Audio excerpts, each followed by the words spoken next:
The law of averages dictates that not every game is going to be able to live up to the promises it makes. But even so, building yourself up for a game that's looking particularly promising, only for it to end up disappointing in more ways than one, that can be a particularly difficult pill to swallow.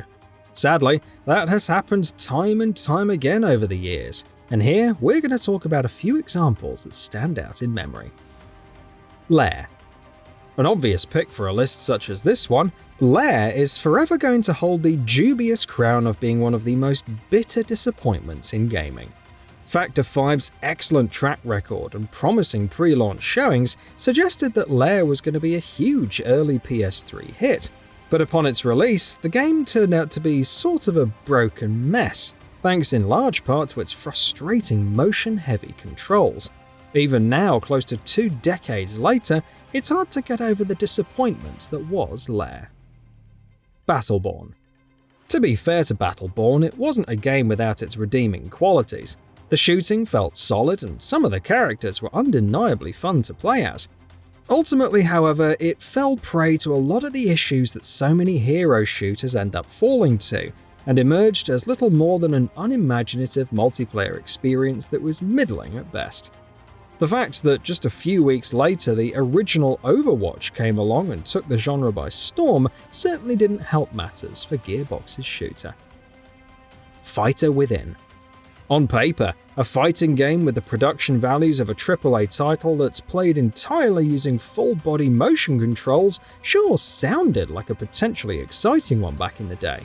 But as with almost everything to do with the Kinect, Fighter Within turned out to be an absolute disaster. Ubisoft's Fighter may very well be one of the genre's all-time worst outings, in fact, and as you may have guessed, the fact that it's a Kinect game is largely responsible for how unplayable it is. Ninja Gaiden 3. After 2 back-to-back genre-defining character action titles in the rebooted Ninja Gaiden series, Team Ninja should have ideally stuck with a winning formula, but Ninja Gaiden 3 came out at a time when far too many games had picked up the annoying habit of streamlining and simplifying themselves to appeal to larger crowds. Out went the first 2 games' stellar combat and grueling challenge, only to make way for Ninja Gaiden 3's shallow and ineffectual mechanics. Needless to say, people were pissed. The Day Before. This might be one of the most bizarre stories we're touching on in this list. For years, Fantastic showed off The Day Before as this unbelievably high-budget AAA open-world MMO shooter, but the game itself was not only nothing like what was advertised, what was delivered also barely ever worked. The game had attracted plenty of skepticism led up to its release, with many predicting that it would fail to live up to its promise. Few could have predicted it would be as bad as it turned out to be, though. Alone in the Dark 2024.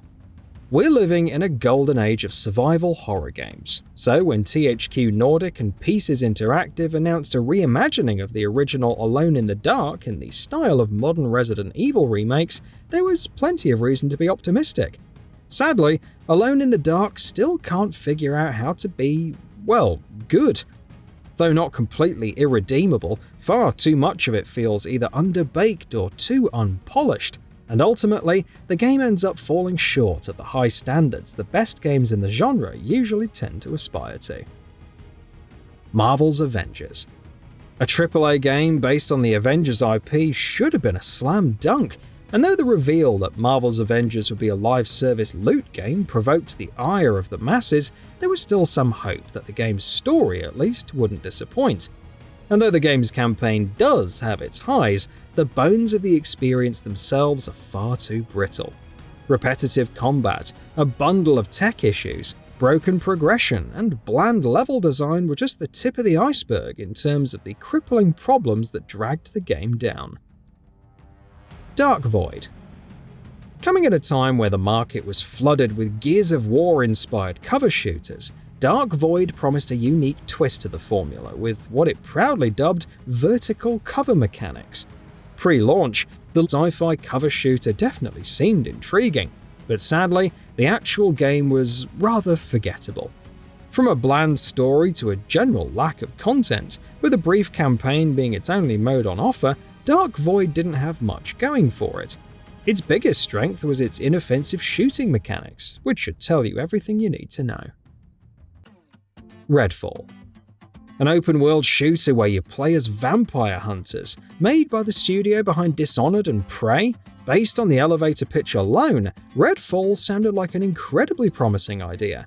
But the game itself turned out to be yet another example of a famed single-player studio letting itself down by chasing live service multiplayer trends. There's no two ways about it. Redfall is a bad game, not only because it fails at things that an arcane game should be good at, but also because it doesn't even do the new things that it's trying to do anywhere close to as well as it should be doing them. Skull and Bones. It may be hard to remember now, but cast your mind back to when Skull and Bones was first announced. People were hyped. A standalone game that expands on Assassin's Creed 4 Black Flag's incredible naval gameplay, that was an exciting premise, and its first couple of showings actually looked really good. Of course, then Skull and Bones went on to spend several years in development hell, and after countless reboots and delays, when it finally released in 2024, it had been years since anyone had genuinely expected it to be good, or hell, to even release. Resident Evil 6. It thankfully feels like we're very, very far away from the worst days of the Resident Evil franchise. This was it though, the nadir of Resident Evil, the flag bearer of all of its worst tendencies. The idea of a giant blockbuster game with intersecting stories that brought all of the series' biggest stars together in a single epic adventure was an exciting one for many. But Resident Evil 6's heavy focus on action was a big concern, and sure enough, that was exactly what proved to be the game's downfall. If the developer does ever remake this game, it'll need heavy editing. Dead Island Riptide. After the original Dead Island, the prospect of a standalone sequel offering more of the same seemed like an enticing one. But sadly, Dead Island Riptide couldn't keep things simple that way. No, it instead turned out to be an inexplicably worse version of what we all thought was a winning formula. Riptide's combat was busted, its missions were boring, the story was barely worth paying any attention to, and the game was riddled with technical issues. Even for the staunchest fans of the original Dead Island, it was a hard sell. Knack. More of a meme than a game at this point, Knack was obviously never going to be the next big thing for PlayStation, nor were there many who ever expected it would be. Though leading up to its release, there were some who hoped that it would at least be a solid new platformer to dive into early on in the PS4's life. And was it? Well, we put it on this list. No, Knack was not without some strengths, at least on a conceptual level, but the game itself was underbaked at best, downright boring at worst. Mindjack. Even Mindjack's biggest critics, of which it has plenty, will tell you that the game had some really interesting ideas, especially in the multiplayer department. The game itself, however, was, well, there's no sugarcoating it. It was a disaster. Not satisfied with simply being yet another Gears clone in the Xbox 360 era, Mindjack was also a mess to play thanks to awful controls, in addition to having a litany of technical issues. Square Enix has published some stinkers in its time, but Mindjack might be one of the very worst. Sonic the Hedgehog 2006. Sonic games have often been unbelievably horrendous, but even close to 2 decades on, it's hard to fathom just how the 2006 Sonic the Hedgehog reboot could be as broken and atrocious as it turned out to be. Playing through the game feels like an impossible task, thanks to how fundamentally broken it is in so many ways. Simply by virtue of being a Sonic game, it attracted more than its fair share of hype and anticipation back in the day. But it's fair to say that its reputation as the worst Sonic game of all time and one of the worst games ever made is certainly well earned. And with that, we've reached the end of this video. Have anything to say? Let us know in the comments below.